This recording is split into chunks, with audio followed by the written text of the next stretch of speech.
Hello and welcome back to the Psych Legal Pop Podcast. This is a podcast where we talk about popular culture through the lens of an attorney and a therapist. I'm the therapist, Tess Brigham. And I'm Brooke Brigham. I'm the attorney. And today we are covering the search for Instagram's worst con artist. This is a two-part documentary that is on Netflix right now. So I'm just going to share a quick synopsis. Before launching a hit wellness app, blogger Belle Gibson told her Instagram followers she had been diagnosed with terminal brain cancer. Initially given only 4 months to live, Gibson miraculously survived for years, due in large part to her healthy diet and lifestyle. As her popularity and net worth soared, she became an overnight success and a hero to many living with cancer. Except every part of Gibson's story was based on lies. The docuseries, The Search for Instagram's Worst Con Artist, investigates Gibson's many claims, as well as her rise and fall from the spotlight, all of which have inspired a different Netflix show by the name of Apple Cider Vinegar with Caitlin Dever, which I guess is a somewhat fictionalized version of this story. I saw a preview for that. Apple Cider Vinegar. And, good. And so they have the character, Belle Gibson, but then they have this other character whose name is Mila something. And she actually, I think, did have cancer and was doing the same kind of wellness, whatever. And they're like, wait a minute. And here comes this Belle Gibson who's faking it. And anyway, it's like a fictionalized entertainment version of it. Looked kind of good. Yeah, it did look good. Yeah. And I like that Caitlin Dever. I was surprised. And then to hear the Australian accent, I'm like, she's so good. Like she's from the US here. But she's very versatile. I want to say she's so good. What else has she been in? She was in Booksmart, which was that Beanie Feldstein movie that was directed by not Elizabeth Shue, Olivia Wilde. That came out in like 2019. She was in, she's done a ton of stuff. She was in the OxyContin movie with Michael Keaton. She played this lesbian. That got hooked on drugs. She was great in that. She was in, you know what she was in? She was in that they did it, a story similar to this. Really good, highly recommend. I have to look it up to see the name, but it was with Toni Collette and the woman from Nurse Jackie. I can't remember her name. So good. Edie Falco? No, not Edie Falco. Another character. Oh God, it'll come to me. Wheeler something. Merritt Weaver. They play these two cops looking for a serial rapist, and Caitlin Dever plays this woman who had been raped. But the police didn't quite believe her, so she recanted her story and said she lied, but she didn't really lie. And these two women investigate the crime, and it all comes out that she had been telling the truth the whole time, but she had been ostracized.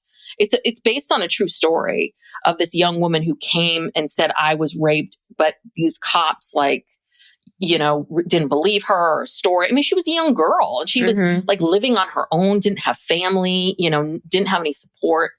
And then and then at the same time, they're showing the stories of these two women trying to find this guy. And then at the end, they figured out there was one more woman they hadn't found, and it was her. And, the cops had to come and apologize to her. And so I'm giving away the whole story, but it's at the end, the cops have to apologize. So they give her money back from she had to pay a fine. She had to go to court to say she lied, and she had to pay a fine. So they gave her the fine back, but she sued for a bunch of money. Like you took so much away from me. It wasn't just this $500. Like people looked at me sideways. My whole life was, and so I was like, good for you. And we don't know the name of the movie. No, we don't. You just told the whole plot. I'm sorry. It'll come to me. I'm sorry. I couldn't tell you the whole thing and look it up. Hold on. We gotta I can't do both things, people. I know people are screaming right now because that's what I do. Yeah, they're like, I came on here to hear about. Okay. I'm going to tell you right now. Hold on. Instagram's worst con artist. Unbelievable. Okay. It came out in 2019.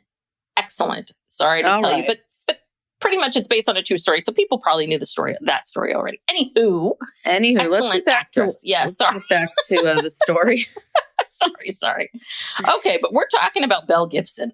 Yeah. Now, I've never heard of this person before. Neither had I. Yeah. And, I'm like, what's wrong with me?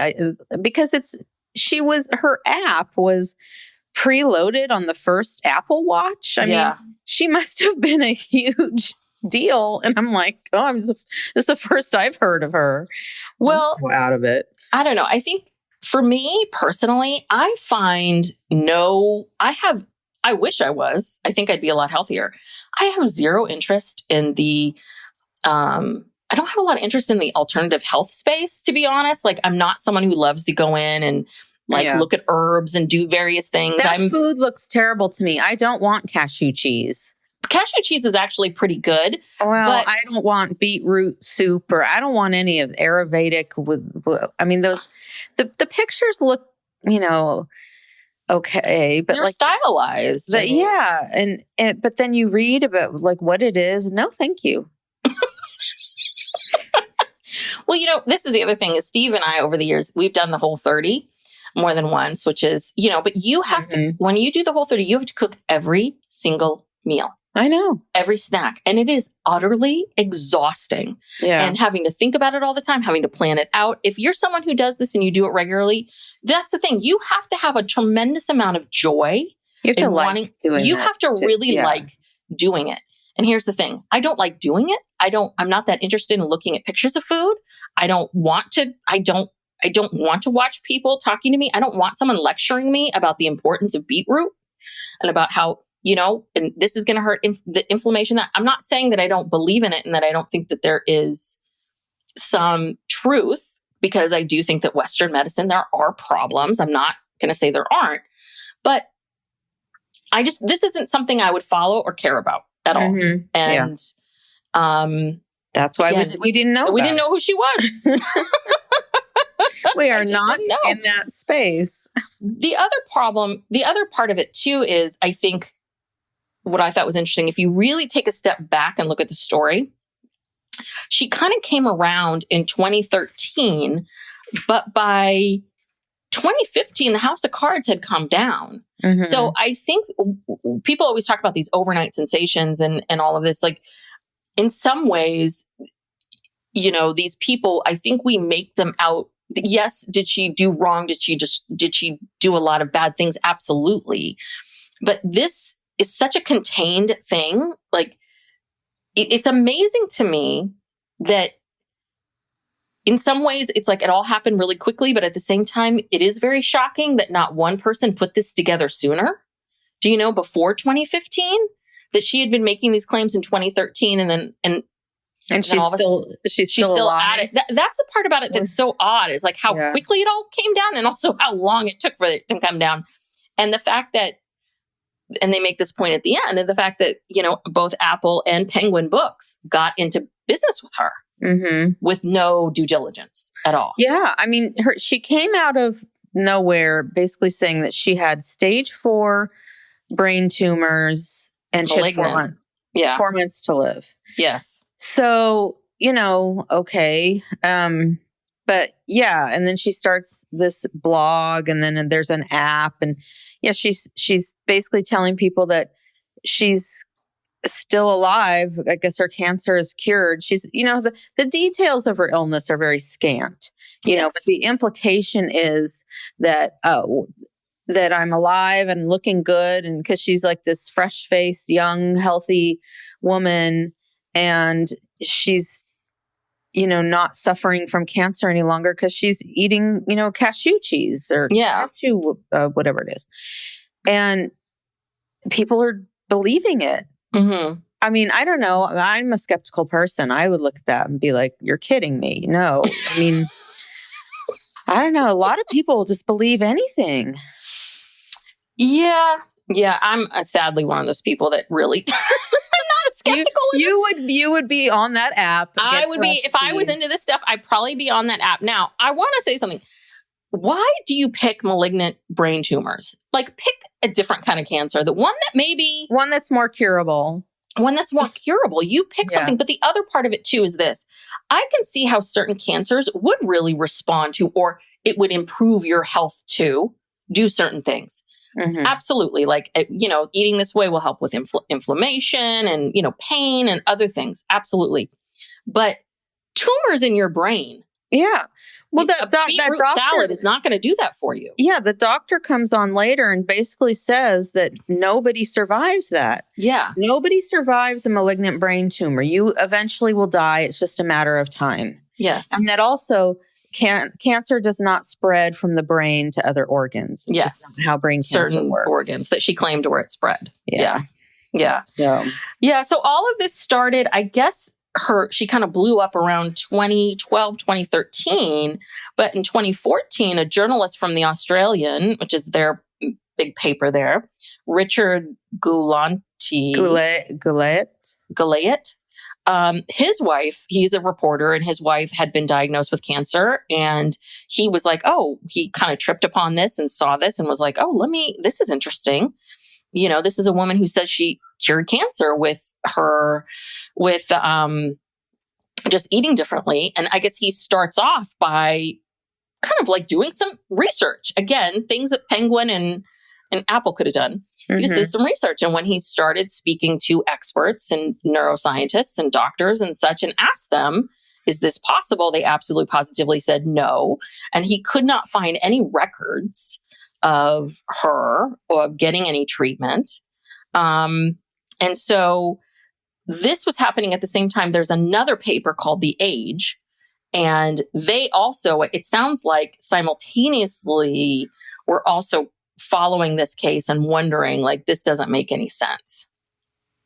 Yeah. And they talked to some people who, became devotees of hers. There's this other woman, Bella Johnston, who she had cancer since she was a teenager and went through very, intense treatments and was sick for a long time. And so she was looking online just for some support, and she runs across this blog, and she's like, well, something must be working for her because look how good she looks. And she said something about how she always, I don't know who planted this idea in her mind, but she's like, it was the medicine that was making me look so bad.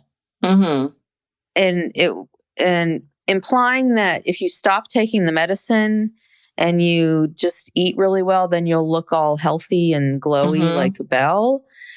I don't know. I couldn't exactly understand her story, but the point of all this is like people with cancer are seeing this and maybe stopping their treatments because of it and saying, oh, well, this isn't working for me. Maybe I'll just stop my chemo and I'll just start eating cashew cheese.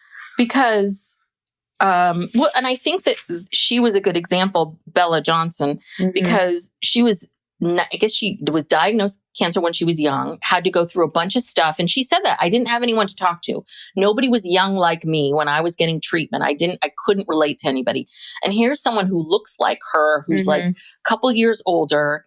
And I can see how Bella just bought it hook, line, and sinker. And then she talks about wanting, like, begging her parents, like, I want to get off these meds. I want to do this. Because if you're a teenager and how you look and being normal and fitting in is like your whole identity, and you're having to lose your hair and all this awful stuff and feeling terrible. And yeah, of course, I'm with her. I too, if I was 19 or 8, whatever age, been like, there's an alternative way of doing this. I got to go do this. And I think that was right. The people that were just looking for hope. And we see these scams a lot. We do. Where people find a very vulnerable audience, where people are willing to do or pay whatever they can to help themselves or their loved ones. And that's basically what she did. Yeah. I mean, it's a very vulnerable community. And, especially when you're talking about children with cancer, young people with cancer, and she's, not only is she making money off of this app that it's called the Hall or The whole pantry. Whole pantry. Yeah, the accents. For the longest time, I thought they were saying hall pantry. No, the whole pantry. That's got this beautiful app, and then, I guess they kept showing people making comments. Is that on the app or I Or don't know, on Instagram? on Instagram? Yeah. So, she at the same time, she's also doing quote unquote fundraising, where Yes. she's saying that, she would pick a story like about, some child with cancer, and all the proceeds from the app for this week are going to go to this kid who has cancer. Of course, and it never did. Yeah. And she was always having fundraisers and charity events, whatever, raising money that she just kept. Yeah. And that's another one.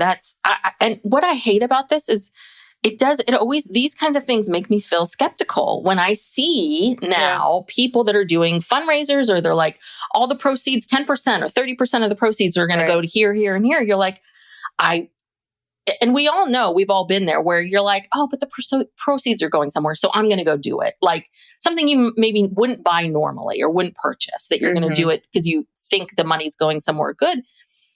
You're really ruining it for everybody else, Belle, because how do you trust any of those things? How do you? Especially if it's some charity, the Human Fund, some charity you've never heard of, or Well, and what I hate now, this has become so pervasive, is that, like you're at the grocery store and you're checking out and they're like, do you want to give $1 to cancer research or the fire relief or this or this or that? And it's like, again, you have no idea where it's going. And also, number two, I don't do that because guess what? Safeway or wherever you're shopping that takes those donations, they get a tax deduction for that. Ugh, because that's effed up. Yeah, I believe so. I heard this at some point, because they take these charitable donations and pass them off as if they're donating. Yes. And to these charities, and then they take a tax deduction for it. No, thank you. No, that's what I never. Not today, Safeway. Do that. Not today. No. But there's a million of these kinds of things. I mean, constantly. And there's always people asking. I mean, people are constantly asking for money and charities. People, especially if you grow up in Berkeley, someone was coming and knocking on our door every night with some save the environment, save this, save that, save the whales. Yeah. Anywho, our mother would always give them money, though.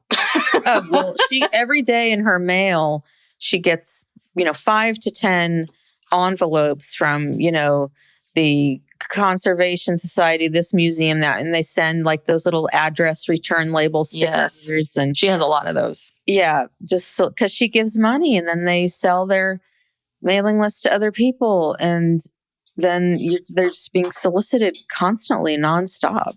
Yes. Hence, like what the Democratic Party does too. Yeah, I'm tired of their texts. I am so sick of these texts. The election's over. Okay, it's like, don't bother me anymore. Go fucking do something. Go. You stop blew Trump. it. You blew it. It's a little bit like the losers of the Super Bowl texting me constantly saying, okay, well, pay for us to train now. Pay for us to train. It's like, you lost. Why don't you figure out why you lost? Yeah. But the other part, this is what really pisses me off about these text messages. Trump did it again. Elon did it again. Like that fear mongering stuff. I'm like, I don't like that. That is not nice. Do not do that to me as I'm trying to live my life. Like I know, I see what you're doing. And I'm not, and I find myself slightly falling for it. And then I'm like, no. Well, yeah, here's my message to Democrats that did get elected. Go do your fucking job. Yes. Okay? Go stop these people. Go out there and do your job. Don't ask me for money.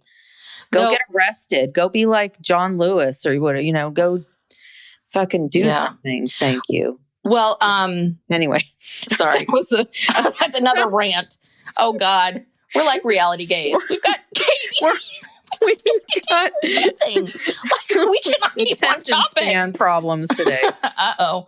All right. So she just brought so many things. So at the same time that these two newspapers are starting to go, this can't cure cancer. A friend of hers, is it Chanel? Chanel? She was a former friend, and she, had met Belle casually, and some things weren't adding up with her. She was like, it was very odd. I mean, here's someone who's going through cancer, but she's going out partying and drinking alcohol and, in ways in which someone and with tanning, going to the tanning bed and doing a lot of things that cancer patients cannot do. And, so then apparently Belle has a very young child. We never hear about the child. We don't know how old the child is. The child's having a birthday party. Was the kid like 7? I just didn't remember the kid's name. I don't remember them ever saying her age. But anyway, they said very little about this child. Which I, again, don't blame them. But basically this was her in 2014 at her son's birthday party. Belle has a seizure. And right in the middle of this party for your kids, hello, telling you something about that parent. But then when people are like, well, let's call an ambulance, let's call the doctor, she didn't want to go. And I think there was something about that where her friend was just like, nope, I don't, there's something off about this. And so she started to try to, get people to pay attention to what's going on. And so you've got these various people sort of watching her. So Belle says, I'm going to double down. I'm going to go back on in 2015 and tell everyone that I now have a 3rd and 4th cancer, that it's spread all throughout my entire body. And it was just too much. So Chanel and her friend and another friend of Belle's confronted her and said, hey, things are not adding up. Something's off about this. And they asked her, like, who's your doctor? What's your doctor's name? Dr. Phil? She has no paperwork. She has 0 paperwork. No records from the doctor, threw it all away. Facility. She threw it all away because it was too upsetting to her. This doctor that gave her this diagnosis went underground, whatever that means, and has disappeared. And, but they confront her the day before her book launch. So she got this huge advance, $132,000 advance, which is huge. Penguin for an unproven author. Yeah. So she has the book launch and then just kind of like bebops through. Now she's global. She's gone global. Now, people in the US know who she is.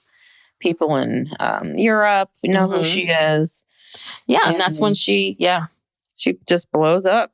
She travels to Silicon Valley, to the Apple headquarters, because like you said, she was going to be one of these preloaded icons on the Apple Watch, which again, now Brooke, as an attorney, you're one of Apple's attorneys. I would assume that when they are closing deals with people, they must be involved. Like, they don't have to do any kind of due diligence or to corroborate. Apparently they didn't. I mean, but you have to realize, like, she, at this point, there's nothing out there about her being a fraud. All that's out there is that, she's got this very successful, app that, and so many followers. And that's kind of all they care about is like how many, they just care about the numbers and how many people she's going to reach. And there's no negative information out there about her yet. Although they should have been skeptical that, okay, here's a woman who, how many years ago now, was diagnosed with a brain tumor, which is pretty much usually always fatal. And she's still alive from just eating, all this pretty food. That's what you're supposed to, that is a red flag. Yes. And even if all of this was true, why isn't she being studied? Like, why isn't she a medical miracle? Do you know what I mean? I just feel like if this all was true, then everybody would know about this. This would be such a miracle. So that's why it's that's why I think that both parties knew that there was something off about this, that I think Apple and Penguin, that's just my 2 cents. I think that they knew there was something off about this, but I think they just wanted they were going to capitalize on whatever they could capitalize on, knowing that it'll be her taking the fall. We're fine. And that's exactly what happened. Like, I think they knew like, oh, okay, people aren't going to like it, but you're not going to stop buying our product. So what do we care? Yeah. They can always just pull the app and make it disappear somehow. This Apple stuff happens, and then in February 2015, Richard Gulati, sorry, I keep mispronouncing your name, from the just Richard from the Australian. He has an interview with Belle, and he interviews her, and he basically his whole idea was, I'm not going to challenge her. I'm just going to get her on the record saying that she has, malignant brain tumor, that foods are curing her. He wanted her to say all of these things so he could disprove them. And then he's writing it, the article, and then this other article from The Age comes out, and they broke the story about not so much that part of her scam, but about how Belle wasn't giving the money to the charities for these fundraisers. And it was a Chanel who was one of the people that came in and said, she was one of the people that I guess the Age talked to about this particular situation. But when that Age article came out, what happened was that apparently Belle kind of addressed it. She said, oh, there was some kind of mistake. I'm so sorry. I'm going to start paying these people back. And apparently her community, the people that really did still believe in her, were pissed. They believed her. Yeah, and the Chanel, the people were threatening her with, slander, defamation, saying, you can't just go around saying this stuff about her. You don't have any proof of it. And so she ended up kind of backing down. Yeah. This was right around the time, when Richard first, meets with her. And like he said, he couldn't find anything about her past. Yeah. No social media history before 2013.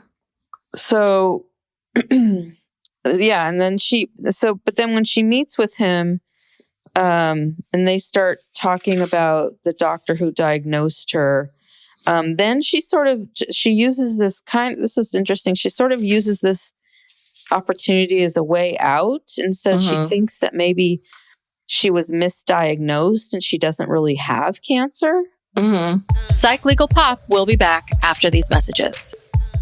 I don't know why she did that, but I think she knew that the jig was up and that she had to have a reason, but she couldn't possibly say, I flat out lied about this. So make the doctor the liar.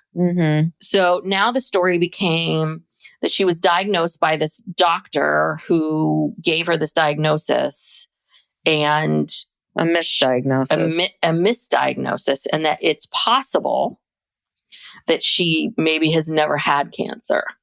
Yeah, and then she goes silent and she deletes all of her posts on Instagram.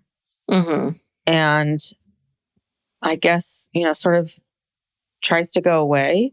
Yeah. I don't know, for a minute. Well, now she tried to go away. That was her position, was just, I'm just not going to answer anything. But as they start to uncover things, it turns out that Belle has had other identities, that they start to find that prior to 2013, that Belle had been posting in skate forums. So, and that we see Belle then, that she had this really dark hair and she was like this trash talking chick. Goth. And she's, in the skate community. And I think back then in that time, there weren't really, it was, there weren't these platforms like we have today. So mainly, people would talk to each other in these skate forums. I just want to say, I have never been part of an online forum where I went on there and shared a bunch of stuff about my life. I've never been part of an online forum ever. I've been in like private groups. But not like just, no. But a hobby. I've never had a hobby. But I then wanted to get online and talk to other people about what I'm doing. Do you know what I mean?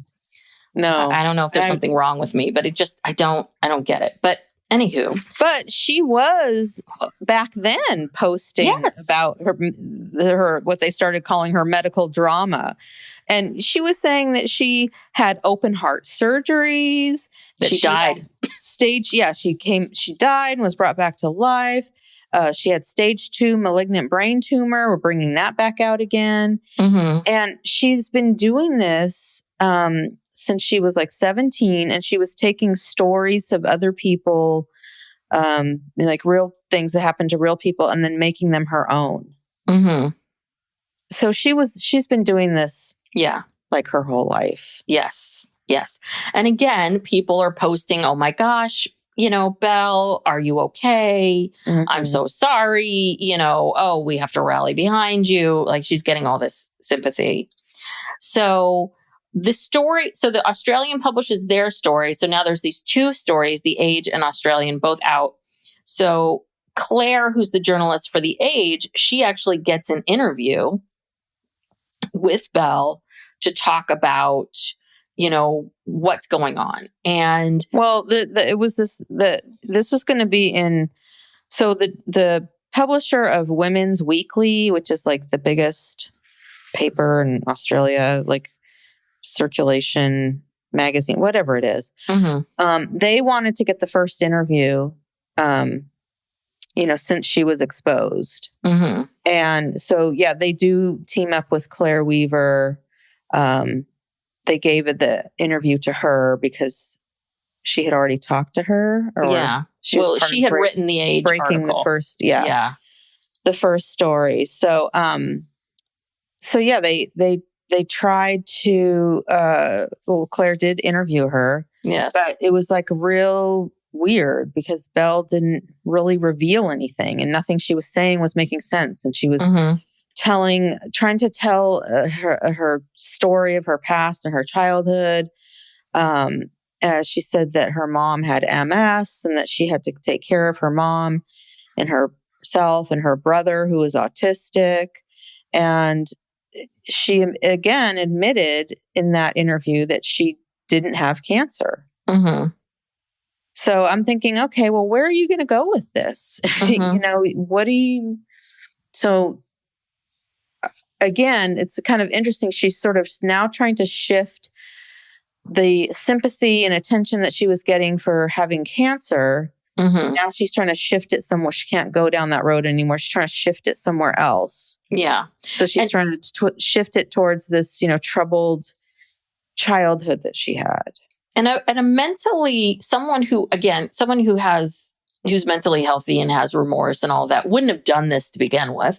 But, when you're caught in a lie like this, right? What do you do? And again, she is now like, she cannot admit that she's admitting that she's lying about the cancer, but she also has to still make you feel sorry for her. So let me tell you why I did that. I did that because I had this horrible childhood. And so please don't blame me. Please don't blame me. Please don't blame me. But then when this comes out, her mom calls up. Yeah, the apple does not fall far. I'm sorry. That mom... Sorry. Yeah, she's pissed.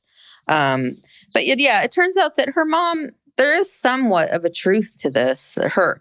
She did have a terrible childhood. We don't really know all the details, but what we know is that her mom basically said she tried the best she could with her, but she just couldn't handle her. She was impossible to handle. And at some point she just let Belle go live with some guy down the street when she was like 12 or 13. She went to go live with some man, a grown man who lived on their street or something. Yeah, which is very odd. Well, her mom did have MS. Yeah. And it sounds, my guess is it sounds like Natalie, her mother, Natalie calls up screaming to someone at this paper about it. I mean, that alone can tell you, like, this is how you're handling it. You're going to find the reporter or the journalist and just start yelling at them. Like, this is your way of doing it. But it was revealed that the mom did have MS, but that according to the stepfather, because the mom is gone, her stepfather, Andrew, that the mom did try to give her everything, that she did try to provide for her and was a good mother. This is what Andrew's saying, that her brother is not autistic. And we meet the brother, and the brother is really hurt and upset that that's what she would say about him. And that, and the other thing too was that I guess Natalie, the mom, had a lot of abusive boyfriends, physically, emotionally abusive. And so you're They had starting to, moved around a lot. Yeah. I don't think they had a lot of money because Belle talks about how, I don't think her mom really had the money to buy her whatever the stuff teen girls want. And it sounds like it was not a good situation. No. And somehow the brother was able to come out of it a lot better. But I think there's definitely something that got triggered in her brain at a young age that made her this way. Yeah. I think seeing her mom having MS and seeing sort of how her mom, and maybe her mom was a little manipulative. Maybe her mom would use her MS as a way to get attention and as a way of being seen. But she really did have MS. So there were things that actually were hard. And listen, we never meet her. We don't know who her biological father is. So yeah, I can imagine Belle's life was hard. She had this younger brother. I think she probably was in charge of taking care of him a lot. Mm-hmm. I think all of those things did happen, but somewhere along the way, something got skewed, and it was almost like, having these kinds of diseases gets you attention and want and love. Mm-hmm. And so this is what I need to do to get love, is to be sick. And obviously she felt like wronged in some way, right? Like, why I didn't deserve this. I don't deserve this. And we see a little bit of this with other things that we've covered. It kind of reminded me a little bit of the Anna Nicole Smith story, a little bit about how Anna would tell people these crazy stories about her childhood, and none of them were really, they were kind of based on half truths. And it's a little bit of like, I think, again, Anna Nicole, like her mom didn't provide the life that she really wanted. And I think that some people take that and they go, I need to be grateful for what I have. Other people take that in and that's what spurs them to be successful. And then other people take that as the world owes me. Like I am owed something. Yeah. And I think she was one of these I am owed something people. Yeah. So she's clearly troubled. Yes. So then 60 Minutes in Australia pays her $75,000 to interview her. And I was just thinking, why did you do this, Belle? I mean, what did you think was going to happen? It was just a disaster. That woman just ripped her a new one. I mean, she... Yeah. Yeah. I mean, again, I think this is the delusion and boldness of personalities like this, like the lack of awareness and understanding. But also, I think she needed, I think 75, I don't think she would have done it if she hadn't gotten paid. I think she wanted that. And people, of course, were pissed that she was getting paid because she stole all this money. But well, they wanted to hear her story. I mean, she really got humiliated, just completely humiliated by this interview. And, she was very nervous and she came off horribly. I mean, and not even sympathetic, not even nothing, just came off terribly. But yeah, then they bring on this psychologist. I loved her. She was my favorite person. She's a good time. Well, yeah, she explained that, pathological lies become their reality. They create a life that they didn't have in order to be cared for, loved, to boost their ego. And that sometimes there's usually an element of truth in the lie, like we were just talking about with her background and whatever. But, when you hear that, that makes me feel sad. Like that for like that basic human need to feel loved and cared for, that people who don't get that, they'll just go to such lengths to get it. Or didn't get it. I want to point this out too, which is, and didn't get it in the way in which they thought they should have it. Because you and I are both parents, and we all know, like, being a parent's not easy. And, just because you have a kid doesn't mean that you're an expert in parenting or humans or psychology or communication or anything. So you really are someone ill prepared for the most important job that you will ever have in your entire life, which is raising another human being. And I think that there are some parents who do not nurture their children in the way in which their children needed. And so I just want to say, I don't know what happened with Natalie. I am not excusing what she did or her behavior. I'm just saying that I think Natalie also was a flawed person with MS who was struggling, and that it is possible that Natalie did love, and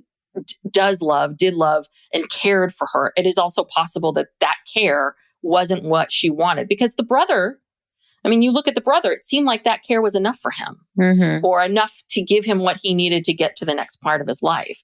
So I think that's the other part of it too, is like, it's how how you as the person interpret it, and how you take it in. And is this enough?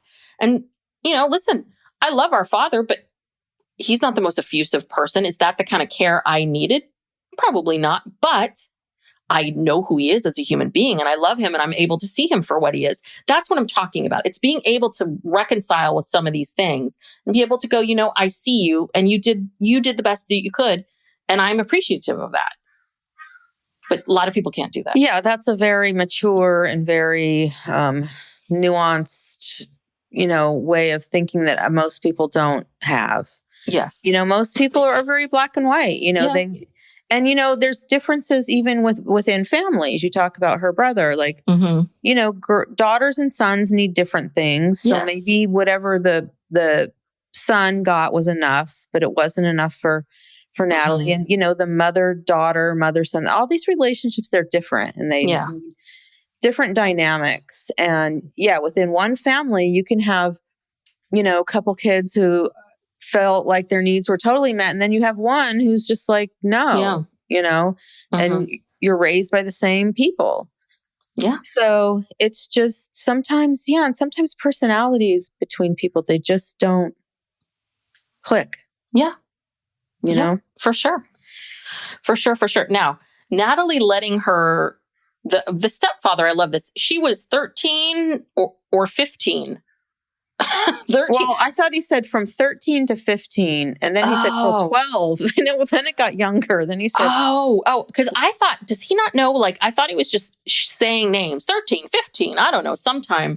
But I think I guess it was those years. 12, from age 12 or 13 until 15, she lived with this guy, this man. And then I don't know what happened after 15. I don't know if she came back or she just went out on her own. Yeah. Listen, there's no excuse for that. I'm sorry. MS, no MS. That's insane. Like, no one, you don't let your kid do that. And so I'm sure she probably felt like her mom wasn't protecting her or caring for her in that way, because she didn't in that moment. She wasn't. No, if she felt if she felt the need to go live with some strange man over staying at home with her mother, then my God, something was happening. Something was really, really wrong. I'm not excusing. I'm not giving Natalie excuses. I'm just saying that it's nuanced. There's a lot of levels to it. Yeah. All right. So this is now after the 60 Minutes interview. It's kind of, it's over. Everything kind of comes crashing down. And then she starts getting sued for, by these charities where she promised to donate money to them and never did. And then actually the Consumer Affairs Protection Unit came after her, and she was fined $410,000. Of course, she's never paid it. And refused to pay.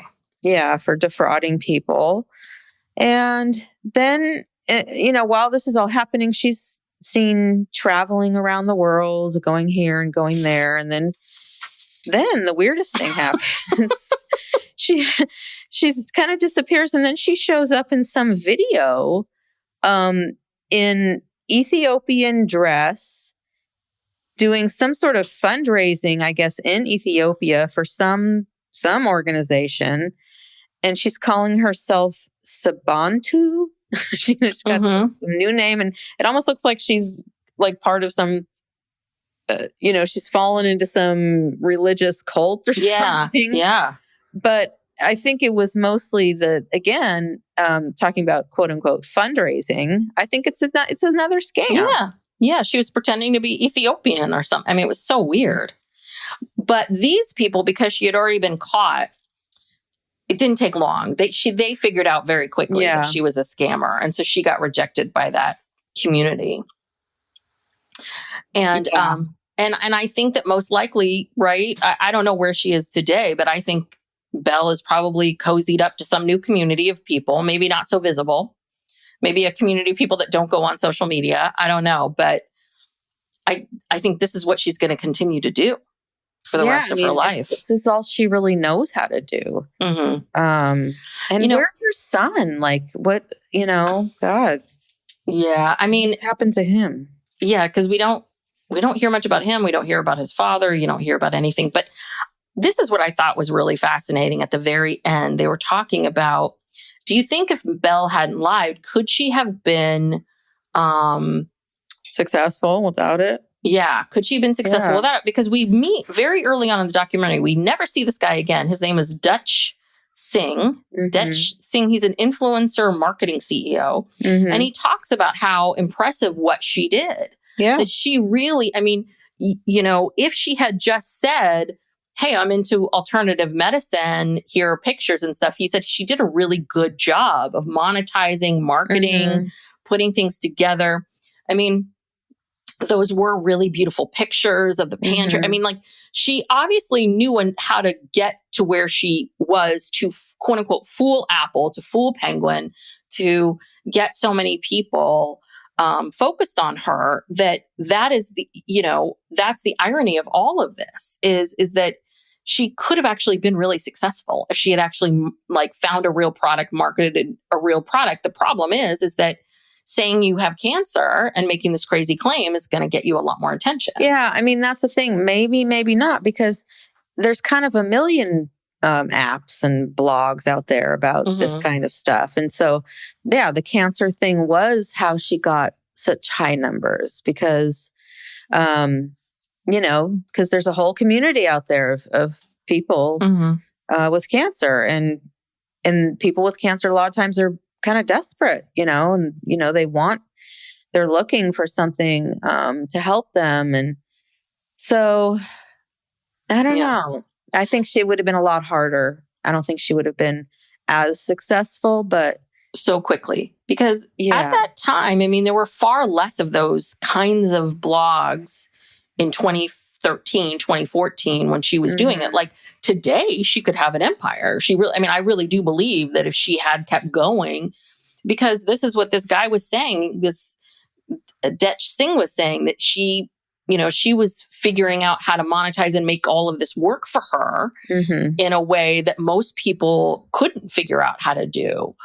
And that's the thing is that, it's the, I think again, Belle somewhere along the way, either decided or doesn't think that she has to work hard to build something. I think there's also something else with these kinds of personalities where this belief, this entitlement, this entitled belief that I should, I get to skip 15 steps because her pictures were beautiful. Apparently she's a very good cook. She enjoys cooking. Like she could have actually done something with this and done it, but no, that would have required hard work. But you're missing years of dedication. Yeah, but what you're missing is that was only part of it. She was getting something out of being a quote unquote cancer survivor or cancer patient or whatever. I think that was more motivating than anything. She just happened to be successful at combining that. She's combining a personality disorder with, some good, vegan recipes, whatever. I mean, and good good SEO influencer. Exactly. And so because underlying this all, she's sick. She's like, and they don't call it, I guess they're not calling it Munchausen syndrome anymore. They now call it factitious disorder. Oh, factitious disorder. Yeah. That's the new one in the DSM. Yeah. And it's a personality disorder, and that's what's driving her, and she wants to be seen as sick by other people. And she doesn't even know why. She doesn't know why. It's like this compulsion of, it is the attention, and people do it for. I mean, this has kind of become a thing. Where all these documentaries are coming out, like Scamanda, and they're doing another thing on the Dee Dee Blanchard. Oh God. I think it's going to be on Hulu. It's coming out soon. So, I mean, this is a new thing. It's not new, but I mean, there's this new crop of shows about all this because it's very, very common, and people do it to not just for the care and the attention, but for money. I think half of the people who do this are just plain fraudsters, scam artists, who, if they weren't doing this, they'd be doing something else. This just happens to be what they're doing. Some people do it to get time off from work. I mean, if they just want a break, I mean, if you go and say, I have cancer, like everyone's going to go, oh, okay, well, come back when you can, Yeah. Well, you can't really apply for disability, but yeah. No, but if you want to just kind of, just you wanted your job to be there, get out of something. So yeah, it's like an addiction, and it's a compulsion, and it's not easy for people to just stop. Yeah. Yeah. And the woman, Amanda Riley, who Scamanda is based on, that's on Hulu right now. And there was a podcast about it, true story, about this woman who faked having cancer, and she's doing 5 years in prison. And the people in the prison are now saying she's doing the same thing in there. She's constantly saying she's having she thinks she's having a heart attack. She thinks this, she's always going to the hospital. And I think her lawyers are even trying to use it as a way for her to get out early.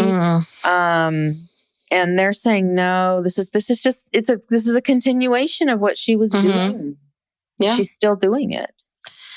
Yeah. And the final sort of words of the entire 2-part documentary were from the journalist Richard. And what he was saying was, which I agree, which is, people want to see her pay, but, putting her in prison is not the solution. That's not going to fix her. That, she needs psychological help. She needs true help. And this is the other thing too, is these are now that they're seen as personality disorders, it doesn't mean that you cannot cure yourself of a personality disorder, but they are incredibly hard. And part of having a personality disorder is the fact that you don't think you have a personality disorder. Like people who are anxious will tell you, I'm really anxious. And they will own that and say that. They might mask it in different ways. They might not pretend. They might, right? But people with personality disorders, depending on the disorder, they are, it's your personality, and it's something that is ingrained in you. Like, so there's always some root from their person's childhood that you can sort of start to see the patterns of what happens. And it's very hard for people to turn it around. It really is, because their personality is so rooted in this identity, they cannot let it go. And so for these kinds of people, it's even if we forced Belle Gibson or Scamanda into treatment, they would then have to be willing to be honest and truthful about who they are and what they want. And that's the whole thing. They're not willing to, because they don't think there's anything. Right. It's like part of the problem. Yeah. Yeah. They don't. How can you work on a problem you don't think you have? Yes. That's a good way of saying it. Yeah. Where do you go from there? And if you are someone who commonly lies, then, how do you then even believe that? How do you then believe that is, if there's the therapist has no way of knowing if if what they're telling them is truthful, or if there's any progress. Like, that's the other part of it too, is there's nowhere to go. Yeah. So that it can't really be cured.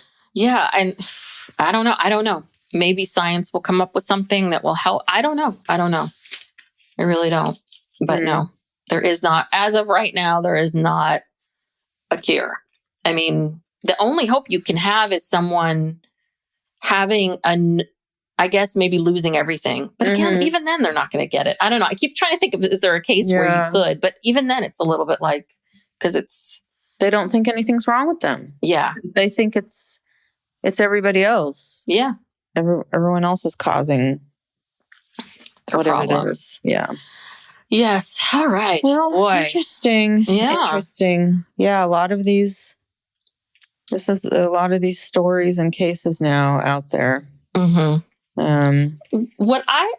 So I don't know how it works in Australia, but how does it work in terms of, because it sounds like she was traveling private. She was, but we didn't really see a segment of her buying a bunch of things. That's usually what we see in these stories. So I wonder in Australia, if she refuses to pay that $410,000 judgment, can they garnish, like, she's not really working, so how would they garnish her wages? But wouldn't they be able to take away anything that she had purchased with that money? Like if she owned a home I guess. I mean, it's a fine.